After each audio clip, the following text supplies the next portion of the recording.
다윗 시리즈 22번째 시간입니다. 왕의 귀환과 비애라는 주제로 말씀을 나누겠습니다. 우리는 인간이기 때문에 불행을 당하면 슬퍼하지 않을 수 없고 애통하지 않을 수 없습니다.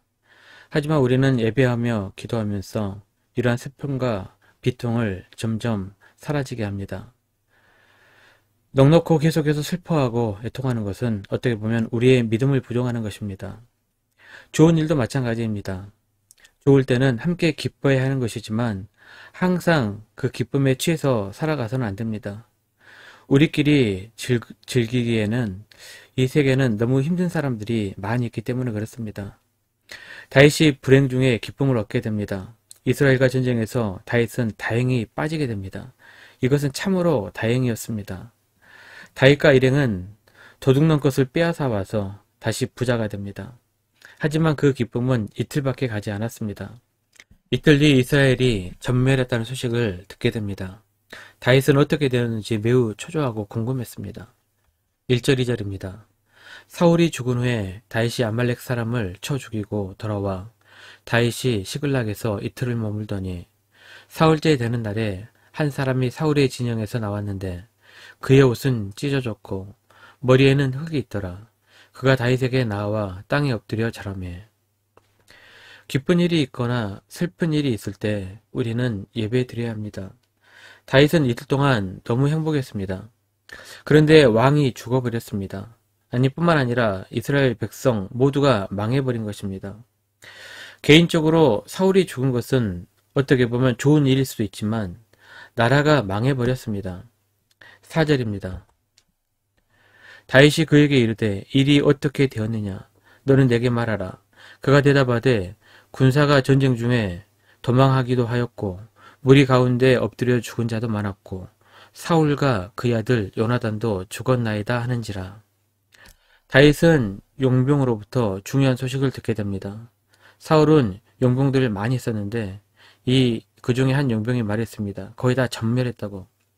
이 아말렉 용병이 다윗에게 알려주는 것은 다윗이 어쩌면 상을 줄지도 모른다는 생각으로 그렇게 알려준 것입니다. 다윗에게 좋은 정보일 것이라고 판단한 것입니다. 하지만 다윗은 매우 큰 인물이었습니다. 우리는 다른 사람의 불행을 절대 좋아해서는 안 됩니다. 그런 소식을 듣고 기뻐해서도 안 됩니다. 개인적인 감정과 공적인 감정은 구분되어야 됩니다. 아무리 사울이 죽었다고 해도 사울은 이스라엘의 왕입니다. 왕이 죽었다고 기뻐하면 아무리 원수지만 내 자신이 마치 짐승이 되어버립니다.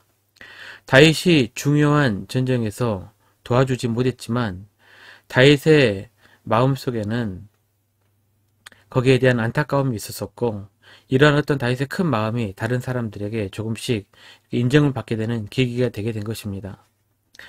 내가 개인적으로 싫다고 해도 안 좋은 일이 일어나기를 바라서는 안 됩니다. 설사 그들에게 어려운 일이 생겨도 우리는 좋아해서는 안 됩니다. 오히려 가장 먼저 찾아가서 기도하고 잘 되기를 우리가 축복해 줘야 됩니다. 그래서 예수 믿는 사람은 신앙도 좋아야 하지만은 더불어서 인간성도 매우 좋아야 됩니다. 그 다음으로 이제 우리가 아말렉 용병에 대해서 더 자세히 보도록 하겠습니다. 이 용병은 이렇게 답을 합니다.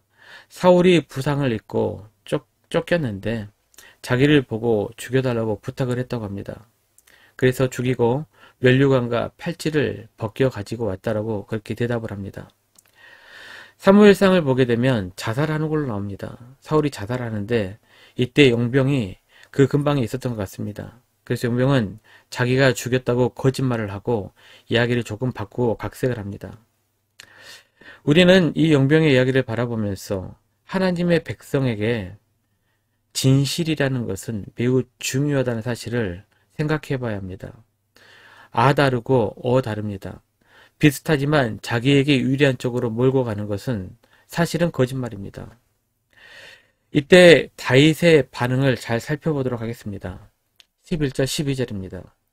이에 다윗이 자기 옷을 잡아 찢음매 함께 있는 모든 사람도 그리하고 사울과 그의 아들 요나단과 여호와의 백성과 이스라엘 족속이 칼의 죽음으로 말미암아 저녁 때까지 슬퍼하여 울며 금식하니라.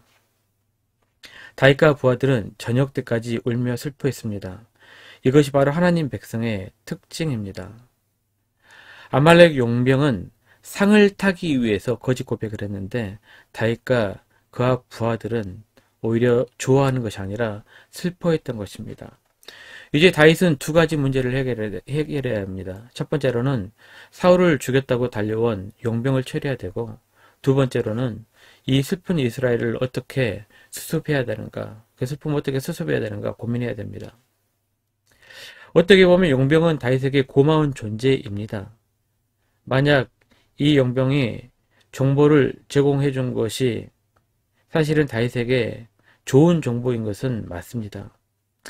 그렇지만 이 용병이 용서받을 수 없는 것은 기름 부음 받은 자를 죽인 것입니다. 아니, 죽였다라고 거짓말한 것일 수도 있습니다.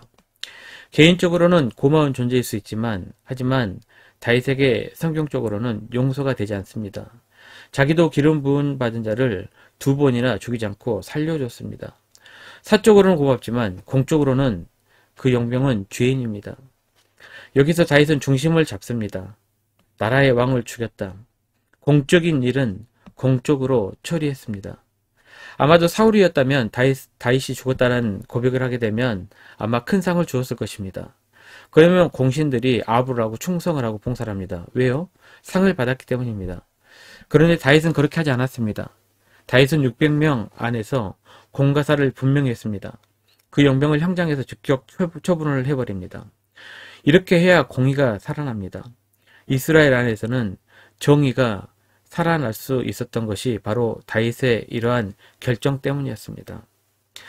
이제 다윗은 절망하는 이스라엘 사람들을 수습하기 위해서 찬송을 작곡해서 퍼뜨립니다. 여러분, 찬송에는 힘이 있습니다. 다윗이 작곡하고 작사했습니다. 이것을 활의 노래라고 했습니다. 17절 18절입니다. 다윗이 이 슬픈 노래로 사울과 그의 아들 요나단을 조상하고 명령하여 그것을 유다 족속에게 가르치라 하였으니 곧 활 노래라. 야살의 책에 기록되었으되. 야살의 책에 기록되었습니다. 다윗은 슬픔을 절제하면서 하나님의 찬송함으로써 슬픔을 승화시킵니다. 그래서 성도들은 어려운 일을 당하면 여러 번 예배를 드림으로 찬송을 하며 힘을 얻게 됩니다. 자, 이제 19절입니다. 이스라엘아, 내 영광이 산 위에서 죽임을 당하였도다. 오라, 두 용사가 엎드려졌도다. 사울과 그의 아들 요나단을 위한 노래입니다. 비참하게 죽은 것이 아니고 영광을 지키기 위해서 죽었다. 막상 사울이 죽었을 때, 원수 같은 사울이 죽었을 때 다윗은 개인의 감정을 보이지 않고 이렇게 그들을 위해서 노래를 했던 것입니다. 20절입니다. 이 일을 가드에도 알리지 말며 아스글론 거리에도 전파하지 말지어다. 블레셋 사람들의 딸들이 즐거워할까? 할례받지 못한 자의 딸들이 개가를 부를까 염려로다. 이렇게 블레셋에 알리지 않는 이유는 하나님의 영광에 조롱받아서는 안 된다라는 다윗의 신앙 때문이었습니다. 다윗은 이러한 모든 일 처리를 하는 데 있어서 결코 사적인 유익을 취하지 아니하고 공적으로 예를 갖춰서 일을 치르게 됩니다. 오늘 우리는 다윗의 이스라엘 귀환했던 사건과 더불어서 왕의 죽음에 대한 비방 속에서 어떻게 일을 처리했는지 잘 살펴보았습니다. 다윗의 위대한 점은 원수 같았던 사울의 죽음에 기뻐하지 않고 최대한 예를 갖춰 수습했다는 것입니다. 그리고 그 슬픔을 찬송으로 승화시켰다는 것입니다. 우리도 이러한 모습을 배워 사람에 대한 예를 갖추는 성도, 그리고 누가 보더라도 성숙한 모습으로 일을 처리하는 성도님들이 되시기를 주님의 이름으로 축원합니다.